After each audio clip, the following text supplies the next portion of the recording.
Bonjour Joran, est-ce que tu es là? Est-ce que tu nous entends? Je suis là, oui, je vous entends. Est-ce que Oui, vous m'entendez? oui, on t'entend. Donc bonjour Joran, comment vas-tu? Ça va bien. Oui. Alors est-ce qu'on peut monter un tout petit peu le son du Ah, côté de Joran que je puisse j'ai un plus petit le peu son. mieux l'entendre? Voilà. Ça y est, c'est revenu. Désolée. Bon.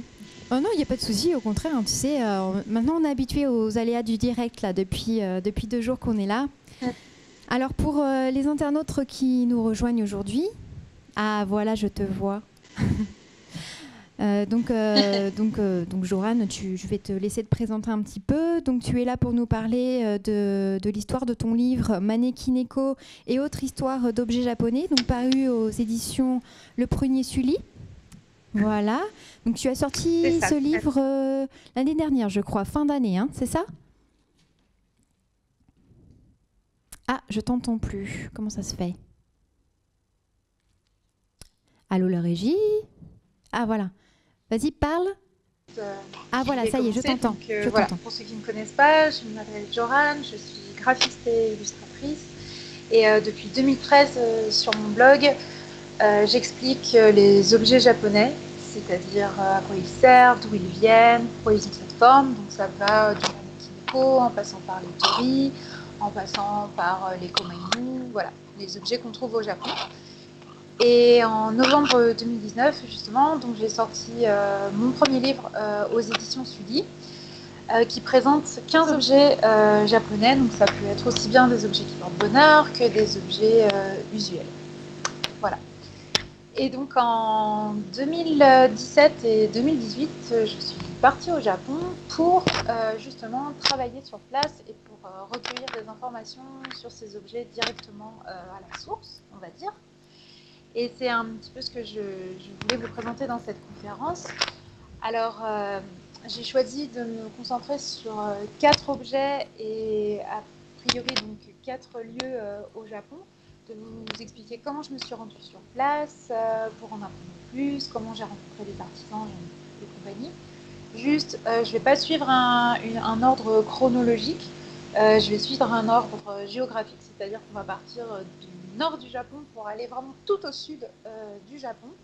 Donc ne vous étonnez pas dans les photos, il y a des moments où vous verrez c'est l'automne, il y a des moments où vous verrez où c'est l'hiver, donc pas de panique, c'est juste qu'on va faire ça géographiquement pour que ce soit plus simple. Voilà, donc on va commencer tout de suite avec un premier objet qui n'est pas vraiment un objet, qui est plutôt une plante. C'est un marimo. Donc voilà, un marimo, ça ressemble à ça. C'est une petite boule d'algues donc en forme de sphère.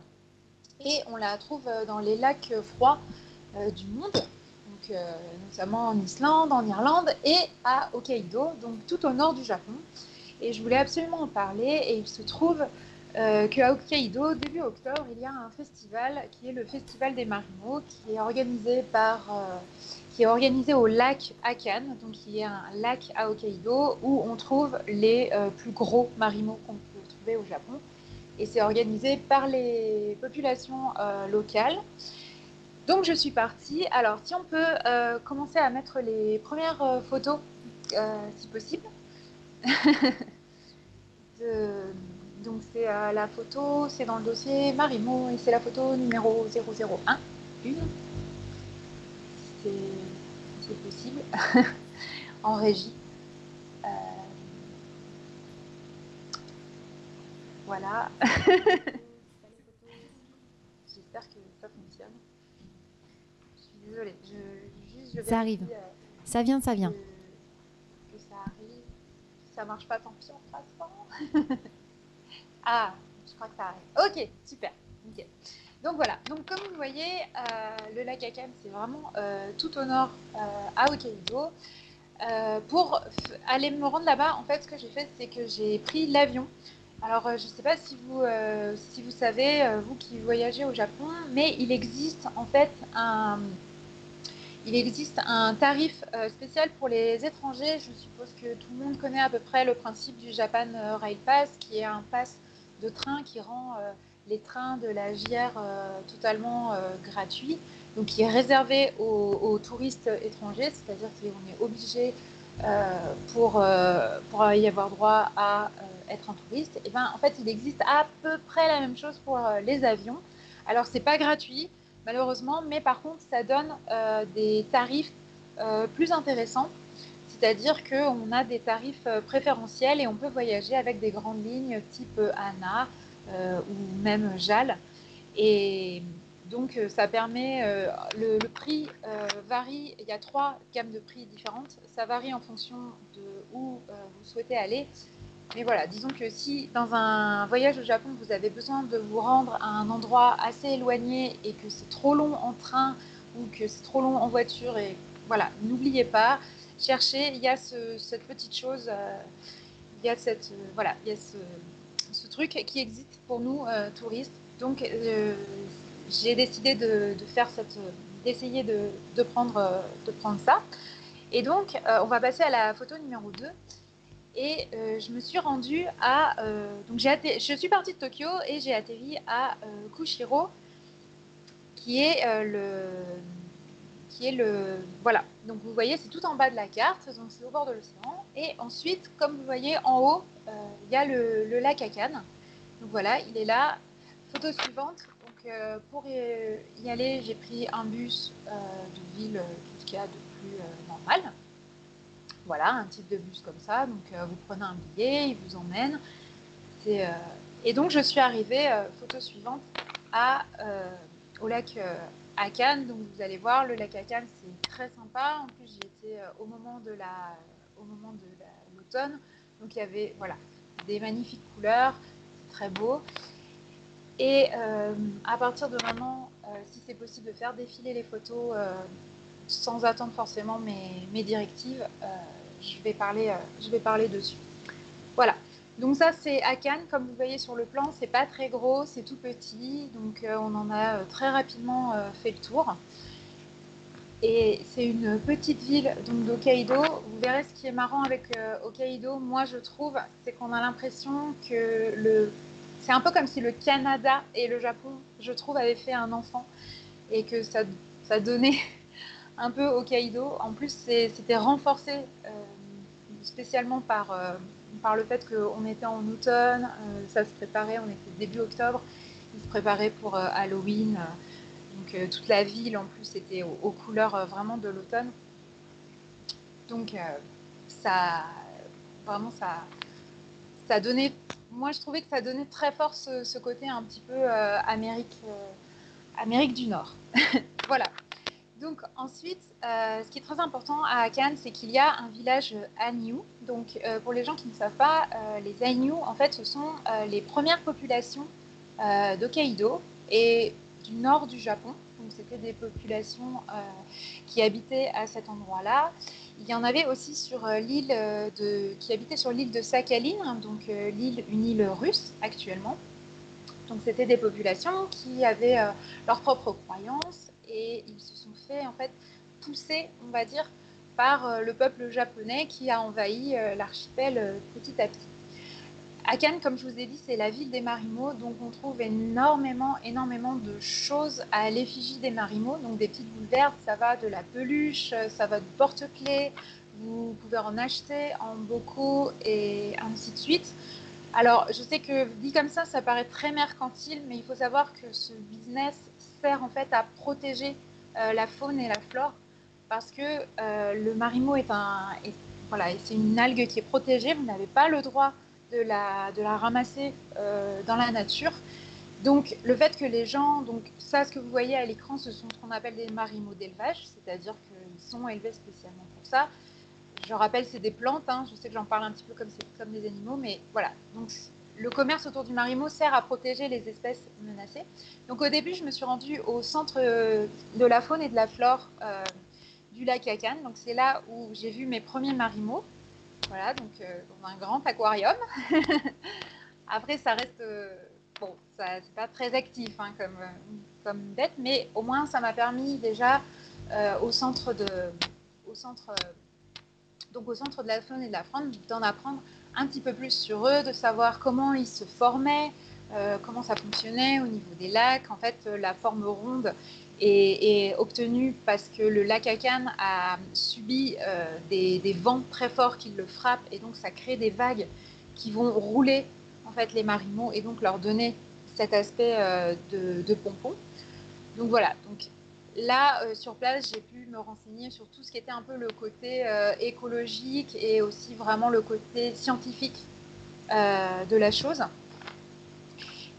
Et donc ensuite, la raison pour laquelle je voulais absolument aller à Akan à ce moment-là, c'est qu'il y avait donc ce dont je vous ai parlé, le Marimo Matsuri. Donc Matsuri, ça veut dire festival, donc le festival des marimots. Et c'est organisé par les populations Aïnou. Donc il y a un groupe au lac Akan de populations Aïnou qui résident sur l'île. Donc en règle générale, quand vous y allez, vous pouvez assister à des démonstrations de danse, de chant. Il y a un musée aussi qui explique le peuple Aïnou, comment ça fonctionne, quels étaient leurs rites, quelles étaient leurs croyances, tout ça. Et il y a aussi énormément de boutiques où ils vendent de l'artisanat traditionnel. Et donc, vraiment, le premier week-end de début octobre, vous pouvez assister là au Festival des Marimots. Donc, il y a beaucoup plus de cérémonies Aïnou qui sont visibles, et notamment des trucs beaucoup plus, comment dirais-je, intimistes. Donc ça, c'était très intéressant aussi pour moi, parce que les marimots, en fait, c'est quelque chose que les Aïnous connaissent depuis très longtemps. C'est-à-dire que eux, déjà, à l'époque, ils appelaient ça les gobelins des lacs. Donc c'est quelque chose qui est vraiment très ancré dans dans leur tradition.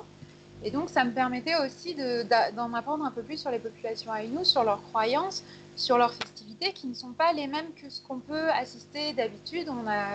Quand on voyage au Japon, on est plutôt sensibilisé à tout ce qui est shintoïsme, bouddhisme.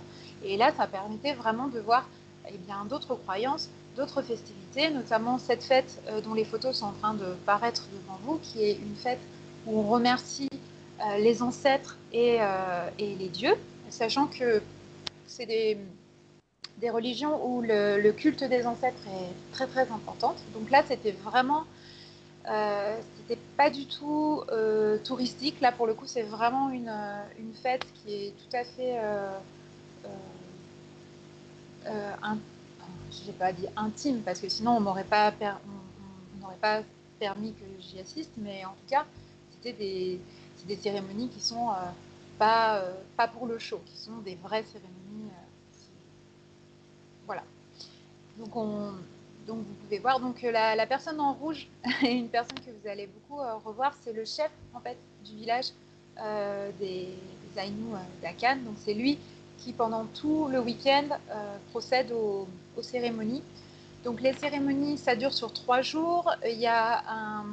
Ça commence par cette fête pour les ancêtres. On va remercier les dieux, on va remercier les ancêtres, on va leur faire des offrandes de nourriture. Voilà, donc chacun laisse un petit... voilà, comme vous pouvez le voir, donc chacun va laisser un petit... un morceau de bois, voilà, auquel on va donner un petit peu de nourriture. Donc ça, c'est la première cérémonie. C'est vraiment la toute première, voilà. Donc, comme vous pouvez le voir avec toute la nourriture qui a été déposée. Voilà, ça c'est la deuxième cérémonie. C'est vraiment là, le moment où ça commence. Donc c'est une cérémonie où on va chercher les marimots, c'est-à-dire qu'il y a une barque qui part sur le lac, qui ramène des marimots. Et ensuite, on va ramener les marimots au village Aïnou. Donc c'est une procession, comme vous pouvez le voir, de nuit avec des flambeaux. Malheureusement, on ne peut pas passer des vidéos, mais en fait, il y a des danses et des chants pendant toute cette procession. Et après, ce qui est intéressant, c'est qu'à la fin de cette procession, on est invité à aller dans un grand théâtre où on a le droit d'assister à pas mal de danses et de chants Aïnou. Donc ça, pareil, ça permet de vraiment en apprendre plus. C'est quelque chose... en fait, c'est des cérémonies où il y a énormément d'Aïnous de différentes parties d'Hokkaido qui se retrouvent au lac Akan pour cette fête. Donc là, à peu près, le théâtre, je dirais il y a à peu près, allez, je dirais 60 personnes, c'est des Aïnous, et tout le reste, c'est des touristes. C'est-à-dire des gens qui sont venus assister aux festivités. Ça, c'est le lendemain matin. Donc, comme vous le voyez, il y a on va dire qu'ils profitent en fait de cette fête pour pouvoir se retrouver en famille, parce que souvent, il y en a qui habitent loin, donc tout cela est très familial. Et là, donc, c'est la cérémonie la plus importante, c'est quand on va ramener les marimots au lac. Donc, toujours pareil, on a le chef de village qui marche en premier, qui a un panier dans lequel il y a les marimots, avec une procession. Là, je voulais mettre cette photo, si on peut s'arrêter 5 minutes, c'est pour vous montrer à quel point c'est important à Cannes, parce que les gens que vous voyez et la dame qui s'incline, en fait, c'est l'hôtel le plus important de Akan. Et en fait, ces gens payent leur respect donc au village Aïnou et aux Marimots parce que une partie très très importante du commerce de Akan. Donc on a beaucoup de respect pour, euh, pour tout ça. Donc voilà, je trouve que c'est intéressant de voir ça. C'est assez rare comme image. On peut relancer les photos de la procession, si c'est possible.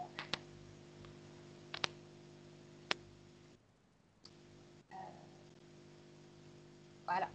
Donc, on continue. Et alors, il faut savoir que pendant cette procession-ci, on fait des haltes dans différents endroits clés du village. Donc, on fait une halte, par exemple, au sanctuaire Shinto, on fait une halte au temple, pendant laquelle le chef du village va de nouveau faire des offrandes. Là, cette statue, en fait, c'est un des fondateurs de Akan, et c'est un homme qui était spécialisé dans le vin. C'était un grand propriétaire terrien et qui a acheté toutes les terres autour du lac pour faire en sorte que rien ne soit construit autour du lac Akan et que vraiment le lac Akan reste protégé. Donc la population Aïnou, on passe devant la statue de cette personne pour le remercier pour tout ce qu'il a fait pour la préservation de l'écosystème de Akan. Donc à chaque fois, il y a des offrandes de nourriture, mais il y a aussi des démonstrations, comme on peut le voir, de danse, un peu des démonstrations de danse combat aussi. Donc c'est aussi bien des hommes que des femmes qui vont, qui vont, faire qui vont faire ces démonstrations. Voilà, donc de nouveau des offrandes de nourriture pour les dieux. Sachez, juste pour information, que ces offrandes de nourriture-là seront mangées ensuite par, la population en fait, Aïnou. Après, il y a une grande fête, mais vraiment entre eux, où là, il n'y a personne et où on consomme en fait, les offrandes qui ont été faites pour les dieux. Donc, juste, s'il y a des gens qui s'affolent au niveau de des déchets alimentaires, ne vous inquiétez pas, il n'y a pas de nourriture qui est jetée. Voilà, donc photo suivante. Et voilà, et donc là, c'est la partie où on va ramener les marimots au lac et où on va les remercier de, on va dire, c'est comme si c'était des divinités qu'on remercie de prendre soin de nous, de prendre soin de toute cette nature qu'il faut absolument préserver. Voilà, donc ça c'était pour les marimots, donc c'était très intéressant pour moi de vraiment me rendre sur place, de savoir quels étaient les rites des, des populations locales, aussi de visiter le centre justement de la faune et de la flore. Alors oui, en fait ils remettent pas vraiment les marimots au lac, ils sont dans un filet et ensuite on les ramène à un endroit plus propice pour eux, parce que, je veux dire, s'ils balançaient les marimots au milieu du lac, en fait, le marimo, il coulerait et il n'aurait plus accès au soleil. Et donc, il mourrait. Donc, voilà, c'est un peu le petit truc. Donc, voilà. Donc, ça, c'était pour les marimots. On va changer de coin. On va passer un tout petit peu plus sud. Donc, voilà, à l'autre dossier. Parfait. Donc, là, à ce moment-là, je vais vous parler des kokeshi. Donc, les kokeshi, je pense que vous connaissez un petit peu plus. C'est ça. Voilà. Donc, c'est des poupées en bois. C'est des poupées en bois originaires du Tohoku. Donc, le Tohoku, c'est toute cette partie nord-est de Honshu. Voilà. Donc là, mon but, en allant dans le Tohoku, c'était de visiter 2 villages d'artisans de Kokeshi, et donc de pouvoir rencontrer des artisans et aussi de pouvoir visiter des musées. Et donc le premier était à Kuroshi, donc qui est vraiment complètement au nord-nord, on est à la limite d'Hokkaido. Donc là, vraiment, ce qui m'intéressait, c'était de visiter donc, le Tsugaru Kokeshi Museum, qui est un musée où j'espérais en apprendre plus sur l'histoire des kokeshi, la fabrication des kokeshi, comment elles sont fabriquées, et aussi rencontrer des artisans. C'était très très beau, comme vous le voyez, c'était vraiment l'automne. Vraiment, pour le coup, il y avait des couleurs magnifiques. Ça, c'est un petit peu le... Je me la pète. C'est pour vous, un petit peu vous faire baver. Donc j'attends juste que les prochaines photos arrivent pour vous expliquer vraiment. On peut faire voilà. Donc voilà, ça c'est le musée. Donc le musée en soi, ce que j'ai appris au musée, c'est surtout, donc il y a 11 sortes de kokeshi différentes en fonction des régions du Tohoku. Donc il y a 11 types, on va dire, traditionnels. Donc chaque type a vraiment sa particularité. Les visages ne sont pas les mêmes, les dessins ne sont pas les mêmes, donc c'était intéressant. Les façons de faire ne sont pas les mêmes aussi. Certaines kokeshi sont fixes, ont la tête fixe, sont faites d'un seul morceau de bois. Certaines ont la tête qui bouge avec des bruits absolument formidables. Certaines ont carrément la tête amovible. Donc là, c'était intéressant.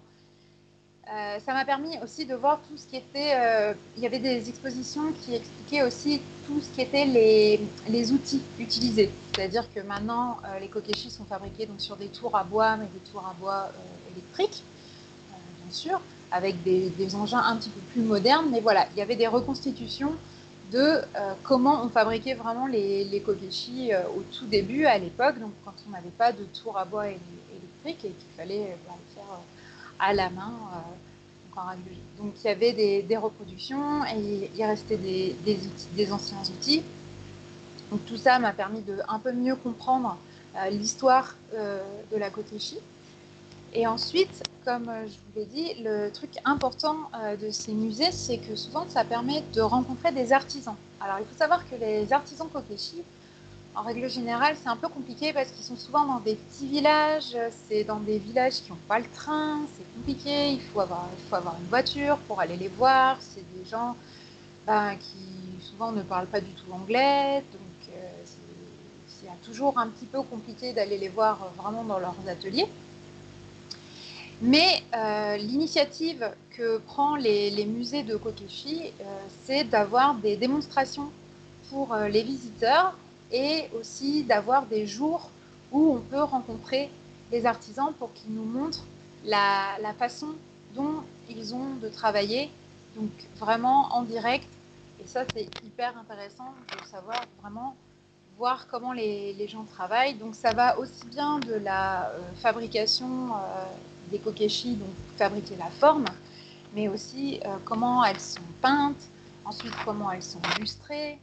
Il y a toute une gamme d'outils et donc les artisans se prêtent volontiers à nous montrer et à nous expliquer tout le long de leur intervention sur comment ça fonctionne. Par exemple, c'est intéressant pour les kokeshi qui ont des têtes qui ne sont pas accrochées au corps, donc c'est des têtes qui sont faites après. Alors comment elles sont fixées au corps, donc c'est vraiment... Et ça permet de ne pas devoir aller courir le fin fond du Japon. Et c'est un peu plus, on va dire, concentré. Donc c'était plus simple. Le deuxième village que j'ai fait, c'est Naruko Onsen. Donc les kokeshi Naruko, c'est celle-ci. Ça, c'est un type Naruko. Je pense que le type Naruko, c'est le type de kokeshi traditionnel qui est le plus connu. On en voit énormément. la ville de Naruko est très très, comment on peut dire, fière de ses kokeshi. Donc comme vous pouvez le voir, alors je suis désolée, ce jour-là il pleuvait des cordes, donc mes photos sont un peu moches, mais comme vous pouvez le voir, la ville est décorée à la est décorée à l'effigie des kokeshi. Il y en a partout, les boîtes aux lettres, les plaques d'égout, les cabines téléphoniques, tout est à l'effigie des kokeshi de Naruko. Pareil, à Naruko aussi, il y a un musée que j'ai visité. J'ai un petit peu moins de photos parce que les photos étaient interdites. On avait le droit de prendre en photo les artisans, mais la partie vraiment musée, les photos étaient interdites. Donc dans ce cas-là, je me débrouille, hein, c'est dessin et prise de notes. Donc voilà. Donc c'est aussi intéressant parce que ça m'a appris des choses sur les essences de bois qui sont utilisées. Là, par exemple, vous avez un ancien tour à bois manuel. Donc quand il n'y avait pas l'électricité, comme on disait, il y avait une personne qui actionnait le tour à bois. Et comme pour l'autre ville des Kokeshi, il y a des artisans qui sont présents certains jours sur place pour vraiment faire des démonstrations au public. Donc, pareil, ça c'est hyper intéressant. C'était hyper intéressant pour moi et pour mon travail. Et aussi, petite anecdote personnelle, c'est que ma toute première kokeshi qu'on m'a offerte venait de Naruko. Et donc, j'ai profité de ce passage à Naruko pour chercher la famille d'artisans enfin l'artisan qui était à l'origine de ma kokeshi. Donc, voilà. Donc, ça a consisté à faire le tour des ateliers de kokeshi et à bien regarder si les kokeshi en vente en fait ressemblaient à ma kokeshi. Et j'ai fini par trouver. Donc c'est une kokeshi qui vient de la famille de Sakurai et c'était très intéressant parce que en fait, le petit-fils était présent. Et on a eu une grande discussion où je lui ai expliqué voilà, ce que je comptais faire, l'écriture de mon livre. Et donc, il m'a expliqué tout ce qui était la généalogie, comment les kokeshi, en fait, son arbre voilà, généalogique, comment il faisait les kokeshi de père en fils, et ainsi de suite. Et donc, voilà, ça a permis d'apporter, on va dire, de l'eau à mon moulin. Et juste avant qu'on passe au prochain objet, je fais un petit peu de pub pour mon amie Laetitia Herbert qui a écrit un livre qui s'appelle Kokeshi. Donc vraiment, si vous voulez en savoir... Ah, stop les photos. Pardon.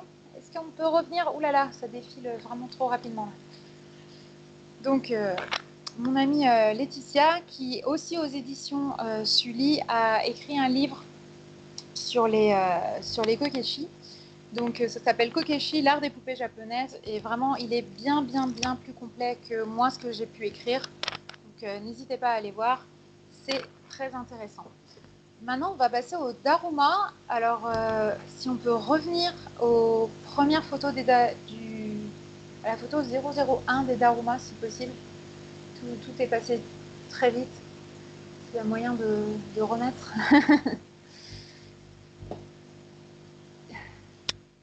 Voilà.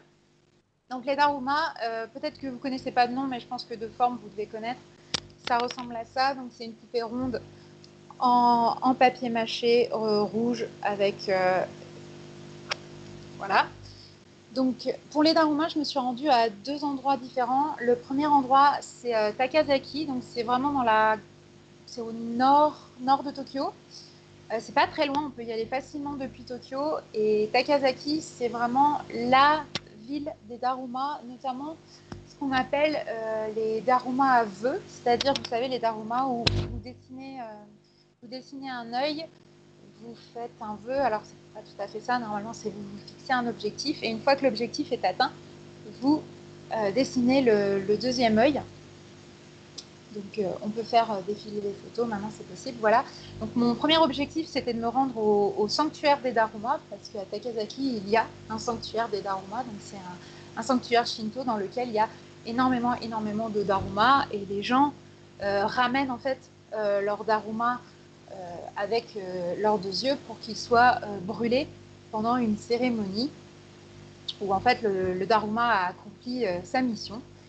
Donc donc on le brûle et c'est aussi l'occasion d'en racheter un nouveau. Donc notamment c'est très fréquent pour la nouvelle année qui commence d'acheter un daruma et de se fixer un objectif pour la nouvelle année et de s'y tenir. Et une fois que le daruma on s'y est tenu, on le ramène au temple. Donc il y a plein de sortes de daruma au temple des darumas. Et aussi ce qui était très intéressant, c'est qu'il y avait un tout petit musée qui regroupait, alors c'était pas un musée, alors c'était un peu un musée explicatif, mais surtout ce qui est très intéressant pour moi, c'est qu'il regroupait tous les darumas, tous les différents types de darumas qu'on pouvait trouver au Japon. C'est aussi une des raisons pour lesquelles je voulais absolument aller à Takasaki, parce que les darumas, on en trouve plein dans tout le Japon. Il y en a plein de sortes différentes. Il y a des femmes, il y a des hommes, il y en a qui n'ont pas de deuil, il y en a qui en ont, il y en a qui sont en bois, il y en a qui sont en papier mâché, il y en a qui ont des vrais poils, il y en a, comme vous le voyez, qui sont bleus. Donc vraiment, c'était hyper intéressant. Ça a regroupé aussi un bon nombre d'objets qui avaient comme effigie le daruma. Donc c'était intéressant pour moi de voir que vraiment les darumas c'est un truc qui est commun à tout le Japon. On peut pas dire que c'est un peu grossier résumé comme ça, mais quasiment chaque région du Japon a son daruma typique. Donc vraiment c'est pour ça absolument que je voulais aller à Takasaki. C'était vraiment pour voir ce temple et pour voir ce tout petit musée parce que c'était le seul de la région. Ça expliquait aussi le rapport qu'ont les darumas avec tout ce qui est le commerce de la soie. Ça expliquait un petit peu comment les darumas sont fabriqués, mais ça, je vais y revenir un tout petit peu plus tard. Et ensuite, voilà. Et ça, les photos qui apparaissent à l'instant sur l'écran, c'est un atelier de daruma. Donc, celui-ci vient de là. En fait, c'est un atelier de daruma. À la base, j'étais pas du tout invitée. C'est juste que je cherchais à rencontrer des artisans. J'ai poussé la porte d'un atelier et je suis arrivée chez ces gens. Et il se trouve que la fille de la famille parlait anglais. Et donc, elle a bien voulu m'introduire dans l'atelier et m'introduire auprès de son père. Donc, j'ai pu voir travailler un artisan. On m'a expliqué donc, comment étaient fabriqués les darumas, comment la forme était fabriquée. On m'a fait une démonstration de peinture du visage. Tout cela était pareil, très intéressant. Et ensuite, le deuxième endroit où je suis allée pour voir des darumas, c'est à Fukuoka. À Fukuoka, il y a un tout petit quartier qui s'appelle le quartier de Ataka, qui est l'ancien quartier d'artisans de Fukuoka. Et les darumas de Fukuoka sont très particuliers, c'est-à-dire qu'ils ont leurs yeux, on n'est pas obligé de leur dessiner des yeux, et ils ont un petit fichu sur la tête. Et c'est vraiment, c'est pour les commerçants, pour attirer la bonne fortune sur le commerce. Et là, vraiment, j'ai vu des gens à l'œuvre et on m'a expliqué vraiment pas à pas c'est quoi la fabrication. Donc, on part d'un moule, on met du papier mâché. J'ai même, donc, on part d'un moule, on met du papier mâché, on met de la colle et ensuite on met une partie c'est pas de la terre, c'est de l'argile, en argile en dessous pour lui donner son effet culbuto. Donc vraiment là, j'ai eu la chance d'avoir des artisans qui m'ont expliqué vraiment le côté papier mâché, tout ce qui était, toutes les étapes du papier mâché, comment ça fonctionne, parce qu'il y a différentes sortes de papier, c'est une alternance de papier washi et de papier journal, il y a différentes sortes de colle, il y a 3 types de colle pour faire un daruma, c'est quand même énorme juste pour un daruma.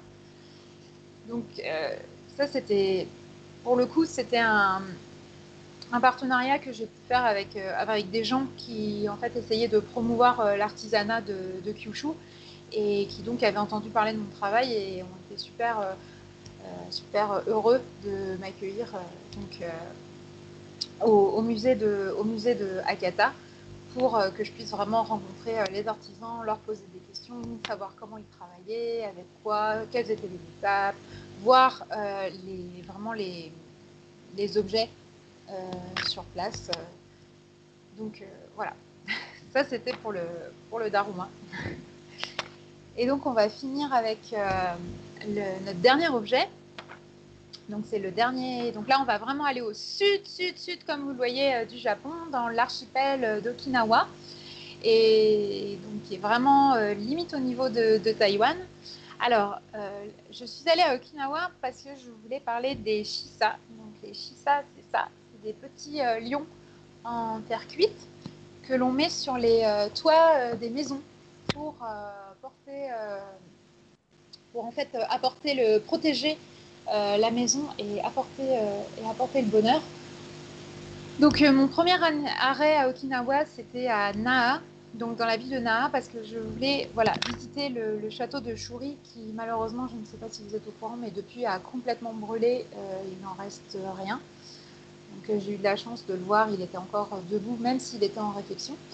Donc moi, ce qui m'intéressait de voir au château de Shuri, c'était surtout l'histoire de l'archipel, parce que l'histoire de l'archipel d'Okinawa a une histoire très particulière, sachant que l'archipel d'Okinawa n'a pas toujours été japonais.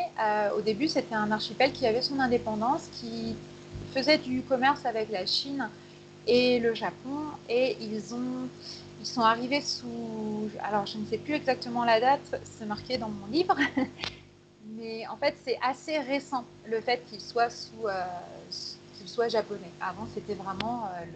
ça s'appelait le royaume de Ryushu, et donc moi, c'est ça qui m'intéressait, parce que c'est comme avec les Ainu, le fait que c'était une population qui n'était pas japonaise, mais c'était une population qui avait son propre mode de fonctionnement, qui avait aussi ses propres rites, ses propres croyances.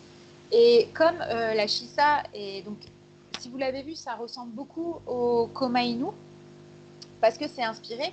Et moi, ce qui m'intéressait vraiment là-dedans, c'est de savoir d'où venaient les shisa, pourquoi dans le reste du Japon on a des komainu mais pas de shisa, et pourquoi vraiment à Okinawa ils ont des shisa et des komainu.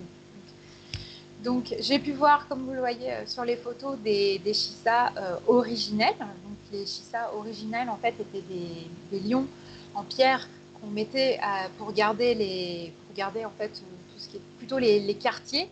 Et petit à petit, le peuple d'Okinawa a eu le droit de, en fait, les habitants ont eu le droit de poser des lions sur leur maison, sur leur terrain, dans leur propriété. Donc c'est vraiment quelque chose qui est spécifique à Okinawa.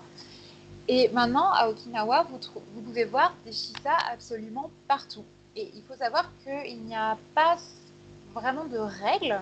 Donc à savoir, soit elles vont, comme vous le voyez, par deux, donc il y en a où elles reprennent le même principe que les komainu, c'est-à-dire qu'il y en a une qui a la bouche ouverte et une qui a la bouche fermée. Soit elles sont tout à fait solitaires, donc en règle générale, quand elles sont solitaires, elles ont plutôt tendance à grogner. Mais après, les Okinawaïens, je crois qu'on dit comme ça, donc les habitants d'Okinawa, on va faire plus simple, mais après, vraiment, les habitants d'Okinawa ont eu le droit de faire absolument tout ce qu'ils voulaient avec leur shisa. C'est pas du tout une histoire... voilà, c'était le peuple.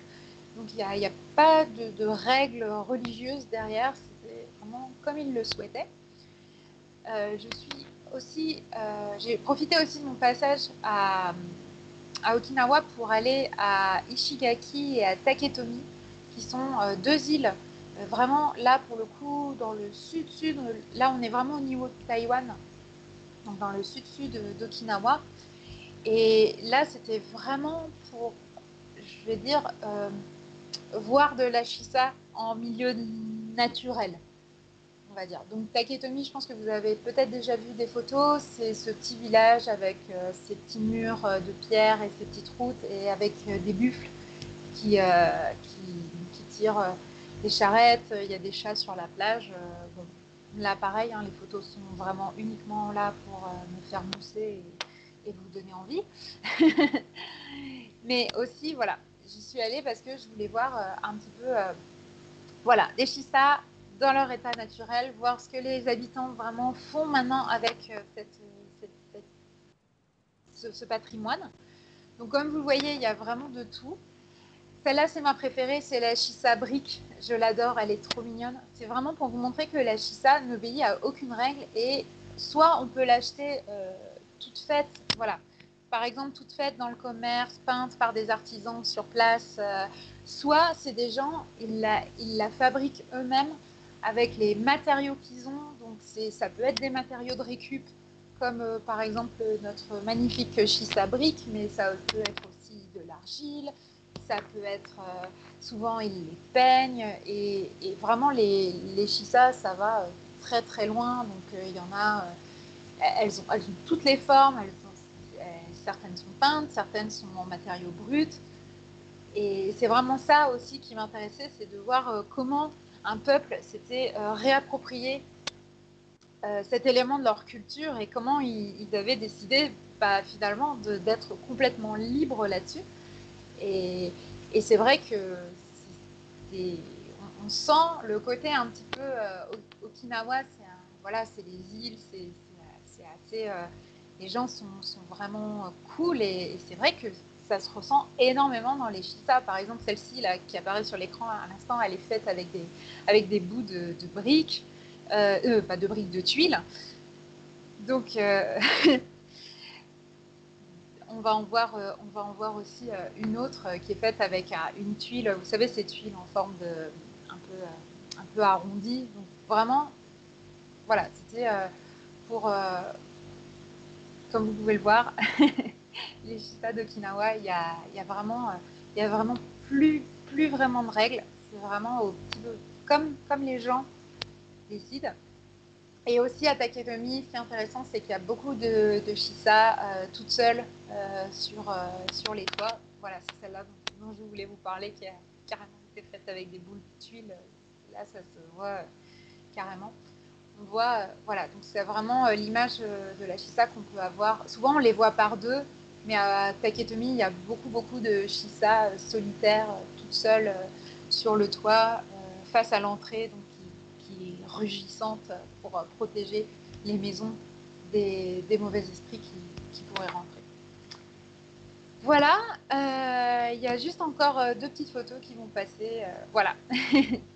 De Shisa. Moi, j'ai fini de vous parler de tout ça. J'espère que ça vous a plu. Je sais que c'est un peu cruel de mettre des photos du Japon, en sachant que pour le moment, on ne peut pas y aller. Mais si ça peut vous avoir donné des idées pour vos prochains voyages, n'hésitez pas.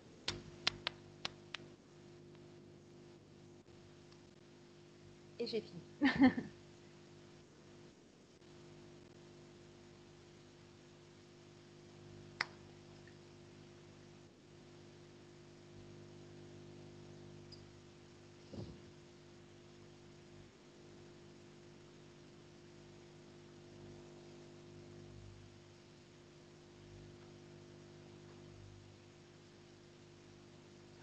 Alors, je ne t'entends pas. Je vois que tu parles, mais je ne t'entends pas.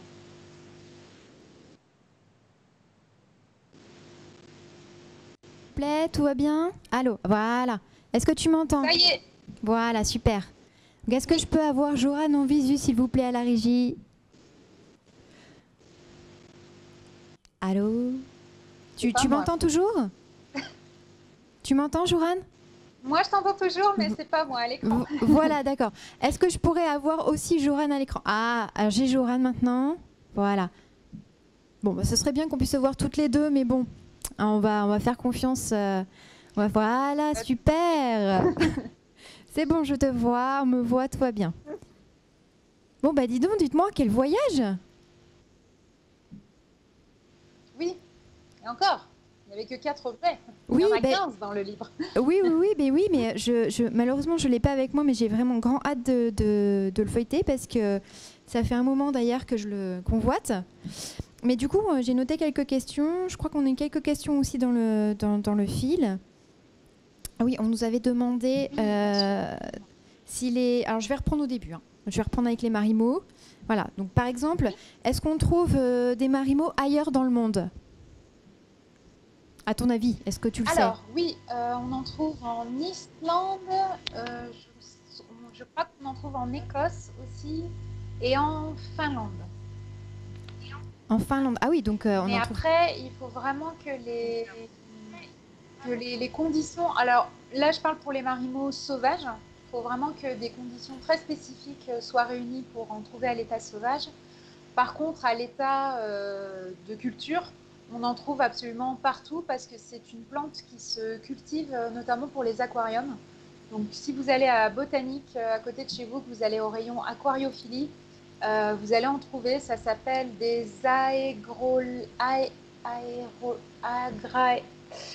Philae. C'est un nom à coucher dehors. Mais voilà, vous allez à Botanique, au rayon poisson, vous leur dites oui, bonjour, je voudrais, vous savez, l'algue qui est ronde, qui ressemble à un pompon. Ils vont savoir de quoi vous parlez. Et donc, ça, ce sont des marimots d'élevage. Et D'accord. par exemple, celui que je vous ai montré tout à l'heure, celui-ci, il vient d'Allemagne. Il a été cultivé en Allemagne pour ensuite être vendu aux botaniques de chez moi. Oui, Voilà, oui. Du coup, oui, on a bien compris du coup qu'ils les cultivaient, ils les prenaient plus dans leur je milieu ne t'entends naturel pour plus. les protéger. Ah, pardon. Tu m'entends? J'ai pas de... Ah, bon. Est-ce qu'on m'entend? Est-ce que tu m'entends, Joran, maintenant? Oui, voilà. Ah, Il y a un petit temps de latence. Il faut que j'attende un petit peu. On nous a demandé aussi si est-ce que c'était la même chose que les mousses de Java, mais qu'a priori c'est peut-être une algue différente. Je ne sais pas si tu sais de quoi on parle. les mousses, Voilà. C'est des mousses de Java ou est-ce que c'est différent? je sais pas ce que c'est une mousse. Non, mais Je je sais pense qu'il y a qu'on... des types d'algues qui ressemblent à des marimots. Mais alors, non, vraiment la mousse de Java, là, c'est trop pointu pour moi. Non, je crois que c'est un autre type d'algue, apparemment. Dans le chat aussi, on me dit... Alors, le nom scientifique, là, le nom... oui, scientifique, c'est Aegagropila linaei. C'est ça? Bon, je prononce très mal. C'est ça, c'est ça. Ça se prononce comme ça s'éternue. Et voilà, exactement. Exactement. Alors, je vais passer, par exemple... tu parlais qu'il y a donc les cérémonies autour du marimo. Est-ce que, à ta connaissance, d'autres objets du Japon font l'objet comme ça d'une cérémonie un peu rituelle, un peu religieuse autour d'un objet en particulier? Alors, oui, oui, énormément. En fait, il faut savoir que la religion au Japon est tellement ancrée dans la vie de tous les jours qu'il y a énormément. Moi, ce que je voulais faire dans ce premier livre, c'est pas vraiment parler d'objets religieux, mais au final, si vous le lisez, vous verrez que je parle énormément de religion parce qu'il y a toujours une connexion et que c'est très très difficile de séparer les deux. Notamment, le Daruma est basé sur la figure d'un personnage religieux, une grande figure du bouddhisme, c'est-à-dire sur le moine Bodhirama qui a apporté enfin, on dit que c'est la personne qui a apporté le bouddhisme zen au Japon. Donc, les Darumas font l'objet d'énormément de cérémonies. Donc, il y a la cérémonie où comme je l'ai dit, où on les détruit par le feu. Donc, quand ils ont mince, quand ils ont rempli leur rôle, voilà. Donc, quand ils ont rempli leur rôle, on ramène le Daruma au sanctuaire pour qu'il soit brûlé. À Tokyo aussi, j'en parle dans le livre, il y a une cérémonie qui est très importante où on peut acheter. En fait, il y a énormément d'artisans de Daruma qui se regroupent et on peut en acheter un et ensuite on le porte au temple. Et les moines, donc comme je vous ai dit, le Daruma, normalement, il a pas Dieu et on est censé peindre le premier œil, se fixer un objectif et une fois que l'objectif est atteint, peindre le deuxième œil. Et ben pendant cette cérémonie à Tokyo, en fait, c'est un moine qui ouvre l'œil du Daruma, donc en faisant un symbole sanskrit. Et pareil, après, l'année d'après, on repart sur cette même cérémonie et on ramène et ils ferment, enfin ils ouvrent l'œil final du Daruma. Il y a aussi dans le livre, je parle des kiuso, qui sont des petits oiseaux, des petits oiseaux qui sont censés emmagasiner toute l'année les mensonges qu'on va dire et que pareil à la fin de l'année on doit les ramener au sanctuaire pour qu'ils soient brûlés. Donc voilà, il y a énormément, sans compter les, les objets qui ont lieu, enfin qui sont liés à des cérémonies. Par exemple, je sais qu'il y a les Inu Hariko qui sont des petits chiens en papier mâché qui, eux, sont offerts notamment aux enfants et aux femmes enceintes. Donc voilà, il n'y a vraiment pas que les marimots qui ont droit à des fêtes. Oui, donc tu m'entends? Oui? Tu m'entends? Oui. Oui, donc du coup, moi, j'avais quand même une question sur le daruma là par rapport aux yeux. Tu peux le peindre toi-même en fait quand tu dis ton vœu ou ton projet, c'est ça? Ça peut aussi être rapport à un projet, par exemple réussir ses études Oui. ou. Alors, en fait, c'est les darumas de Takazaki. Donc, c'est les plus connus. En règle générale, en France, ceux qu'on va voir, il y a très très grande chance que que les darumas qu'on trouve en France viennent de Takazaki. Les darumas de Takazaki, ça représente, je crois, à peu près 80% de la production de daruma au Japon. Donc, c'est énorme. Et donc, c'est ce qu'on appelle des darumas. Alors, on les appelle les darumas à vœux. Souvent, quand on voit des explications sur Internet, les gens disent ah, mais les darumas, ça sert à exaucer les vœux.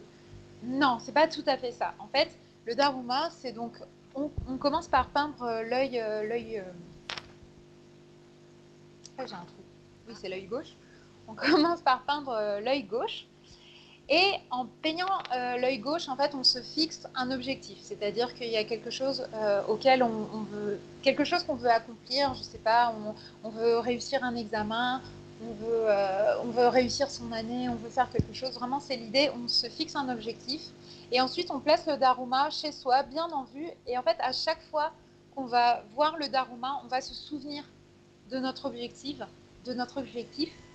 Et donc, c'est un peu comme si le Daruma vous surveillait et en même temps, il vous disait n'oublie pas, tu t'es fixé ça comme objectif, n'oublie pas.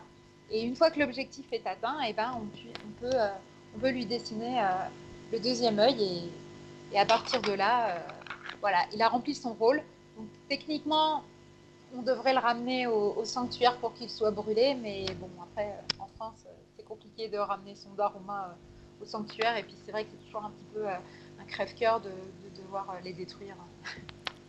C'est ce que j'allais dire. Ça doit être horrible ça doit être horrible de voir qu'on détruit ce petit objet, surtout quand on y est attaché.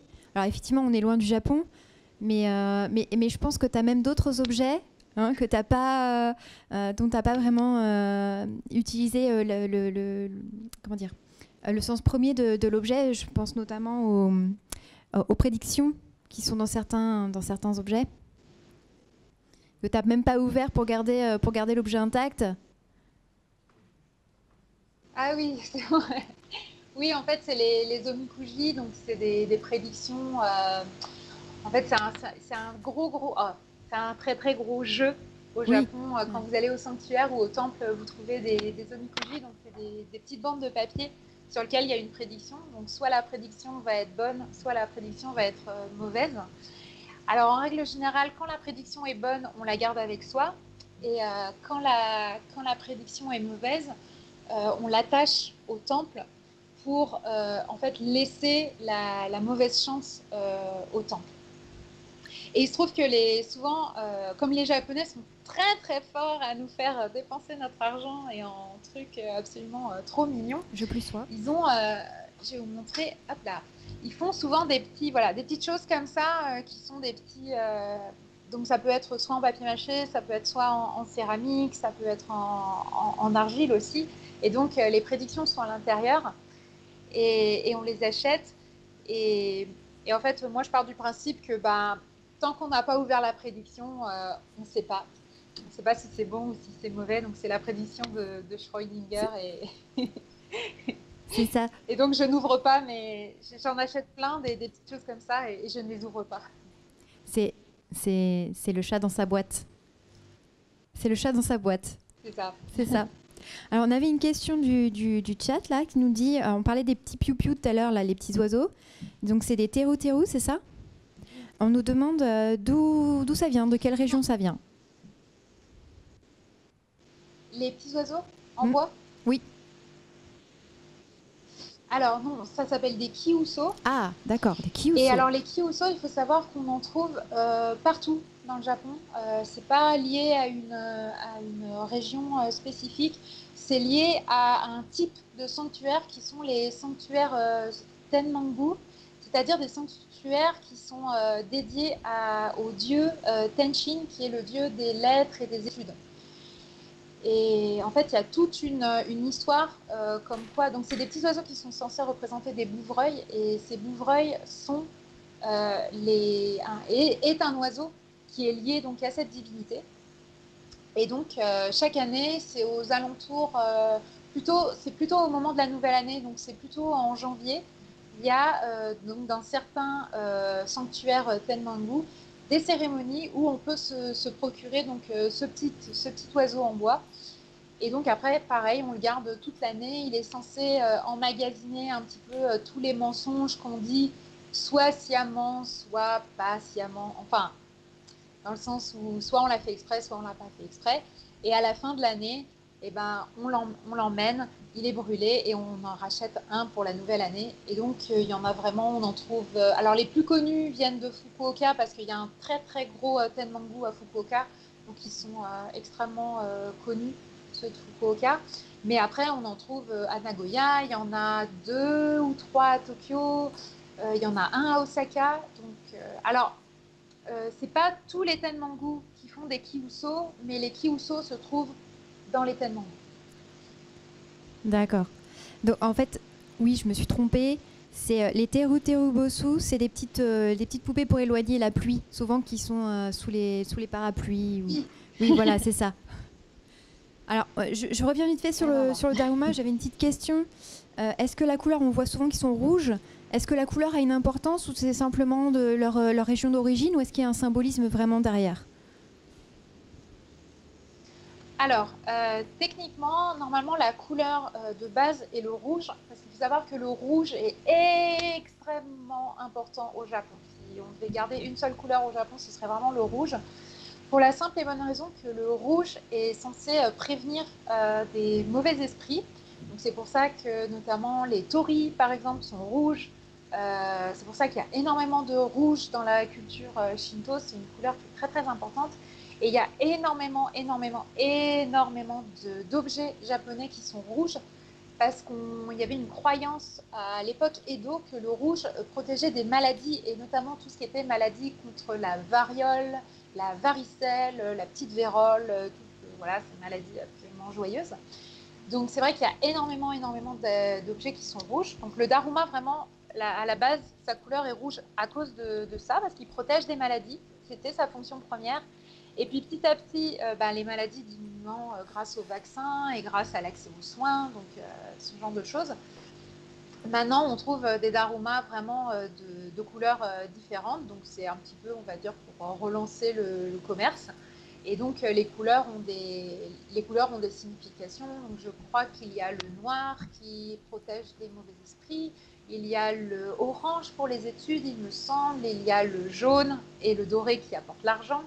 Il y a le rose qui apporte l'amour. Donc voilà, donc, on trouve des darumas maintenant de toutes les couleurs. Et juste, il y a un daruma spécifique. Alors par contre, je ne me souviens plus de quelle région il vient exactement. Mais je crois que c'est vraiment dans le nord. Il me semble que c'est vers Sendai, où ils ont un daruma qui est bleu, qui est vraiment. Alors il a le dos rouge, mais sa face avant est vraiment toute bleue. Et lui, en fait, protège En fait, il veille sur la famille. Et il a vraiment il est vraiment tout bleu. Il a un décor peint sur le. Et c'est à peu près le seul daruma traditionnel, on va dire, qui n'est pas rouge. D'accord. Merci beaucoup pour toutes ces explications. Merci beaucoup pour toutes ces explications. Donc du coup, oui, la couleur, c'est un peu plus moderne. C'est pour relancer un petit peu le commerce, hein, finalement. Hein. Et puis pour pallier à toutes les envies de tout le monde. Mais en tout cas, Joran, c'était la première fois que tu étais avec nous sur le Festival Japania. On est super contents de t'avoir aujourd'hui. On espère qu'on pourra se voir en vrai bientôt, peut-être l'année prochaine, on ne sait jamais. Oui. Ce serait super. J'espère aussi. Bon, en tout cas, j'espère que tu as apprécié ton expérience avec nous. Et je vais rappeler les références de ton livre. Donc, c'est Maneki Neko, Histoire des petits objets japonais, aux éditions Le Prunier Sully. Voilà, dans toutes les très bonnes librairies et surtout sur le site joran.com. Hein, voilà, il faut ramener aux auteurs ce qui leur appartient. Oui, tu voulais nous dire quelque chose? Oui, mais achetez-le chez vos libraires. Voilà. Les libraires, ils galèrent en ce moment à cause de toutes ces histoires. Donc, n'hésitez pas à l'acheter. Vous pouvez le commander chez votre libraire, même s'il ne l'a pas. Il vous le commande, c'est gratuit. Ça ne vous coûtera pas plus cher. Et lui, ça sera tout bénéfice pour lui. Bon, bah super, super. Merci beaucoup, Joran. Merci beaucoup d'être venu. Merci d'être là avec nous, d'avoir répondu à notre invitation. Je vais te saluer, te dire à très très bientôt. Et puis bye bye. Salut Joran. Merci. Et en suivant, donc notre prochaine émission sera celle de Jean-Mathias Xavier avec la masterclass de dessin.